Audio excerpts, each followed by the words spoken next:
నమస్తే. Congress party Bhuvanagiri MP అభ్యర్థి చామల కిరణ్ కుమార్ రెడ్డికి సంబంధించి కూడా గెలిపించడానికి ఆల్ కాంగ్రెస్ పార్టీలో ఉన్నటువంటి నాయకులతో సర్వం సిద్ధమవుతున్నారు. ఇక భువనగిరి పార్లమెంట్కి సంబంధించినటువంటి నాయకులు ఇక ప్రభుత్వ విపు వీర్ల ఐలయ్య గారిని మాట్లాడదాం. సో ఐలయ్య గారు ఎటువంటి అంశాలని ప్రధానంగా చర్చించారు, ఎటువంటి భవిష్యత్ కార్యాచరణ ఎట్లా ఉండబోతుంది?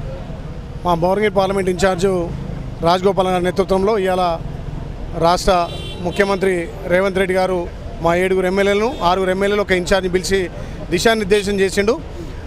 ప్రతి గ్రామంలో బూత్ స్థాయి నుంచి పెద్ద ఎత్తున మొన్న ఏదైతే జరిగిన ఎలక్షన్లో తెలంగాణ ప్రజలు కాంగ్రెస్ పార్టీకి పట్టం కట్టిరో ఈ ప్రజాపాలనలో ఏదైతే తల్లి సోనియా ఇచ్చినటువంటి అభయాస్తం 6 గ్యారెంటీలు 5 ఇప్పటికే ఇంప్లిమెంట్ చేసాం.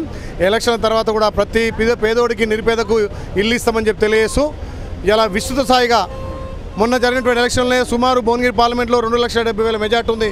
దానికి ఇంకా 1,00,000 కలిపి 3,00,000 పైచిలుగా మెజార్టీ వచ్చే దిశగా ఉమ్మడి నల్లగొండలో నల్లగొండ భువనగిరి కూడా తెలంగాణలో భారీ మెజార్టీ దిశగా మేము ప్లాన్ చేస్తున్నాం. దానికి గౌరవ ముఖ్యమంత్రి గారు దిశానిర్దేశం చేసిండు. ఇలా రాజగోపాల్ గారి ఇంట్లో మా 7-6 ఎమ్మెల్యేలు ఇన్ఛార్జ్ తోటి సమావేశం పెట్టింది. దాంతోపాటు జిల్లా అధ్యక్షుడు వచ్చి కోఆర్డినేటర్ వచ్చి ఏ రకంగా ముందుకు పోవాలని చెప్పి రేపు 13 తారీఖున ఆలయ నియోజకవర్గం పెద్ద ఎత్తున కార్యకర్తల సమావేశం, 21 తారీఖు నామినేషన్ పెద్ద ఎత్తున భారీ నామినేషన్. దానికి గౌరవ ముఖ్యమంత్రి గారు రేవంత్ రెడ్డి గారు అదేవిధంగా మంత్రివర్యులు కోమటిరెడ్డి వెంకరెడ్డి గారు రాజగోపాల్ రెడ్డి గారు అందరూ వచ్చి 21 తారీఖు భారీ ఎత్తున నామినేషన్ దాఖలు చేయబోతున్నాం. భవిష్యత్తులో ఏమైనా భారీ బహిరంగ సభ ఉండబోతుందా? ప్రియాంక గాంధీ, రాహుల్ గాంధీ లాంటి ముఖ్య నాయకులు ఎవరు వచ్చే అవకాశం ఉందా?